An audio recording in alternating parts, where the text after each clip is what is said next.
नमस्कार। Class 12 business study अपना chapter है इंश्योरेंस। देखिए, हम बीमा के संदर्भ में कुछ चीज़ें समझ रहे थे। हमने अपनी पिछली क्लास के अंदर बीमा से रिलेटेड कुछ इंपॉर्टेंट वर्ड समझे थे। मीन्स इंश्योरेंस के अंदर कुछ ऐसे पॉइंट्स आए हैं जिनको हमने अपनी लास्ट क्लास में डिस्कस किया था। आज हम अपने इंश्योरेंस के टाइप समझेंगे। मेजरली आपके इंश्योरेंस अलग अलग प्रकार के होते हैं और उन प्रकारों को हम समझने की कोशिश करेंगे। तो लीजिएगा, हम स्टार्ट करते हैं आज के अपने बीमा के प्रकार हैं। सबसे पहले हम बात करते हैं, जो बीमा की बात आती है हमारे सामने कि 13वीं सेंचुरी के अंदर 13वीं शताब्दी में सामान्यतः बीमा समुद्री बीमा करवाया जाता था। मतलब समुद्र से जो माल इधर उधर भेजा जा रहा था उसी से संबंधित हम एक इंश्योरेंस करवाते थे। लेकिन जैसे जैसे समय परिवर्तन हुआ, हमने फायर इंश्योरेंस, लाइफ इंश्योरेंस और दूसरी भी अन्य जो सोशल इंश्योरेंस को भी हमने साथ में इंक्लूड किया है। तो आज की अलग अलग परिस्थितियों को ध्यान में रखते हुए हमने अपने बीमाओं को 3 अलग अलग भागों में बांटा है, जिसमें पहला आता है बीमा की प्रकृति के आधार पर, व्यवसायिक आधार पर, और तीसरा है आपके जोखिम के आधार पर। आपका बीमा आपके अलग अलग 3 भागों में बांटा गया है, जिसमें सबसे पहला आता है बीमा की प्रकृति के आधार पर। और बीमा की प्रकृति के आधार पर बीमा 5 प्रकार का होता है, जिसमें पहला है जीवन बीमा, अग्नि बीमा, समुद्री बीमा, सामाजिक बीमा और विविध बीमे। तो अब हम इस पर थोड़ा सा डिस्कस करते हैं। अपना पहला बीमा आता है जीवन बीमा। देखिए, जीवन बीमा जिसको हम लाइफ इंश्योरेंस कहते हैं, क्या होता है लाइफ इंश्योरेंस, थोड़ा सा समझने की कोशिश करना कि इस बीमे के अंतर्गत एक व्यक्ति, एक मानव अपने जीवन का बीमा करवाता है। इस बीमे के अंतर्गत एक व्यक्ति की यदि एक निश्चित अवधि से पहले मृत्यु हो जाती है या वो निश्चित अवधि पूरी हो जाती है तो उसे एक धनराशि प्राप्त होगी। कहने का हमारा तात्पर्य है कि एक व्यक्ति द्वारा एक निश्चित प्रीमियम के बदले में एक निश्चित समयावधि के लिए जोखिम से सुरक्षा प्राप्त की जाती है। यदि उस समयावधि के अंतर्गत उस व्यक्ति की मृत्यु हो जाती है तो उसके उत्तराधिकारी को उस धनराशि को दी जाती है, या यदि ये टाइम पीरियड पूरा हो जाता है तो टाइम पीरियड पूरा होने के बाद उस पॉलिसी का पूरा पैसा प्राप्त होगा। तो हम ये बात करते हैं कि जीवन बीमा में एक ऐसा वचन होगा जो एक निश्चित धनराशि को चुकाने का एक बीमा कंपनी द्वारा बीमित को वचन दिया जाता है। बीमित को एक निश्चित अवधि तक प्रीमियम देना होता है, और यदि उस अवधि से पूर्व उसकी मृत्यु हो जाती है तब उसके उत्तराधिकारी को वह राशि चुकाई जाती है। लेकिन यदि मृत्यु नहीं होती है और वह जीवित रहता है उस अवधि को पूर्ण होने तक, तो वो सारा पैसा उसी को प्राप्त होगा। जीवन बीमा के साथ विनियोग को भी हम सम्मिलित करते हैं। जीवन बीमा में बीमा तो है ही है, एक जोखिम से सुरक्षा तो है ही है, साथ में एक विनियोग की प्रवृत्ति की भावना भी यहाँ पे उत्पन्न होती है। मीन्स आपको एक टाइम पीरियड पूरा होने के बाद एक सफिशिएंट अमाउंट आपको प्राप्त होता है। तो हम इसे इस प्रकार से कह सकते हैं कि एक आपके लिए इन्वेस्टमेंट या फिर आपकी सेविंग को थोड़ा सा इम्प्रूव करने का काम भी ये करती है। हमारे देश में जीवन बीमा करने के लिए बहुत सारी अलग अलग कंपनियां हैं, जिसकी आपने सबसे पॉपुलर कंपनी LIC के बारे में सुना होगा, भारतीय जीवन बीमा निगम, तथा उसके साथ दूसरी भी कई प्राइवेट कंपनियां भी है, जैसे आप महिंद्रा कोटक है, बजाज अलियांस है, मैक्स लाइफ इंश्योरेंस है। अलग अलग ऐसी कंपनियां हैं जो आपके लाइफ इंश्योरेंस करने का काम कर रही है। अगला आता है हमारा फायर इंश्योरेंस, अग्नि बीमा। देखिए, जैसा कि नाम से क्लियर है, अग्नि बीमा। वर्तमान की स्थिति यदि हम देखते हैं तो आज का हमारा युग टेक्नोलॉजी का युग है। हमने इलेक्ट्रिसिटी का यूज बहुत ज़्यादा मात्रा में कर लिया है और कर रहे हैं। आपने कई बार ऐसा देखा भी होगा, सुना भी होगा कि हमें आग लगने से काफ़ी मात्रा में नुकसान हो जाता है। तो एक अग्नि बीमा का सामान्य अर्थ यह समझते हैं कि यह बीमा जिसमें बीमा करता बीमित को आग लगने से संपत्ति को होने वाली नुकसान की क्षति की पूर्ति का वचन देता है। इस बीमे में आपके बीमित को आग से होने वाली क्षति से आपको एक सुरक्षा प्रदान की जाती है।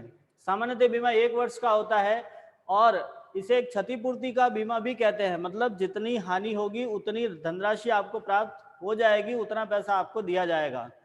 देखिए, आजकल इस बीमा को आग लगने के अलावा दंगे, उपद्रव, गैस विस्फोटक, भूकंप आदि से भी आपको ये सुरक्षा प्रदान करता है। देखिए, आग लगने से कई बार आप लोगों ने देखा होगा कि आग लगने से पूरा घर है, सामान है, माल है, गोदाम है, पूरा नष्ट हो जाता है। एक छोटा सा एग्जाम्पल मैं आपको बहुत ही लेटेस्ट एग्जाम्पल देना चाहूंगा इस फायर इंश्योरेंस के बारे में। यह एक वास्तविक घटना है सिडनी की, ऑस्ट्रेलिया का एक शहर है सिडनी, जिसके अंतर्गत उस घर में माँ के साथ 3 बच्चियां रह रही थी। ये ज़्यादा पुरानी बात नहीं है, अभी कुछ टाइम पहले की, मतलब मैं आपको डेट बता सकूं तो 3 या 4 दिन पहले की घटना है। एक 55 वर्षीय माँ थी और 3 उसकी लड़कियां थी, जिसमें सबसे छोटी लड़की जिसकी उम्र मात्र 15 वर्ष थी, और इस कोरोना काल लॉकडाउन के कारण बच्चे स्कूल नहीं जा पा रहे थे, घर पे ही थे, तो पूरा दिन सोते रहते हैं, रात को जाग रहे हैं। तो ऐसी स्थिति में उस लड़की को, जो सबसे छोटी लड़की है, 15 वर्ष की लड़की थी, उसे भूख लग गई और रात को उसने चिप्स खाना पसंद किया।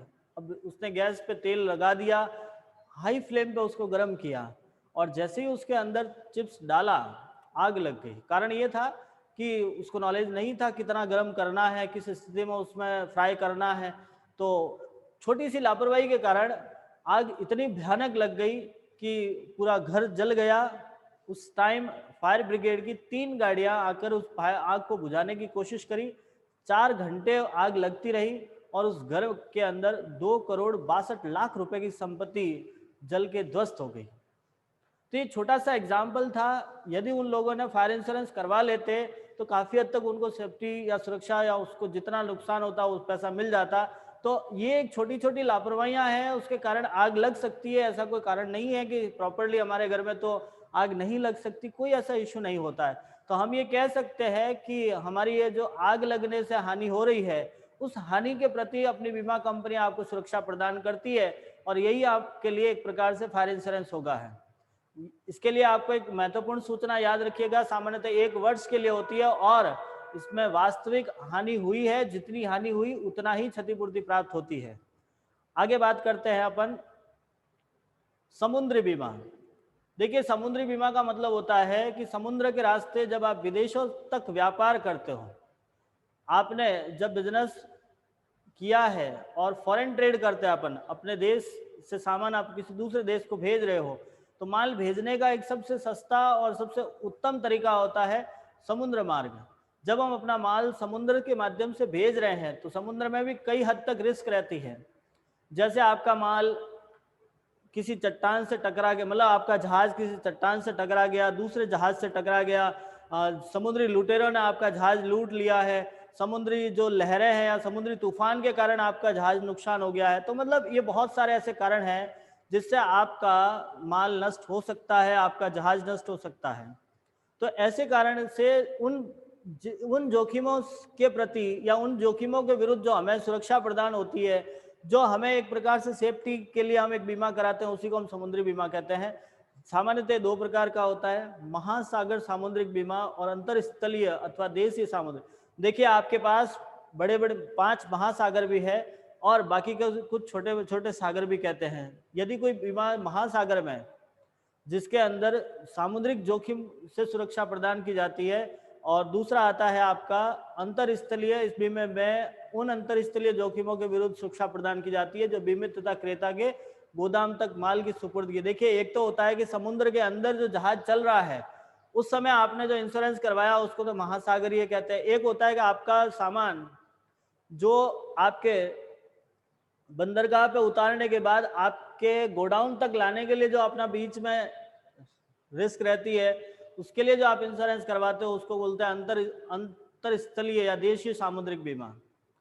सामुद्रिक बीमा के बाद हम बात करते हैं सामाजिक बीमा। एक बीमा आता है सोशल इंश्योरेंस।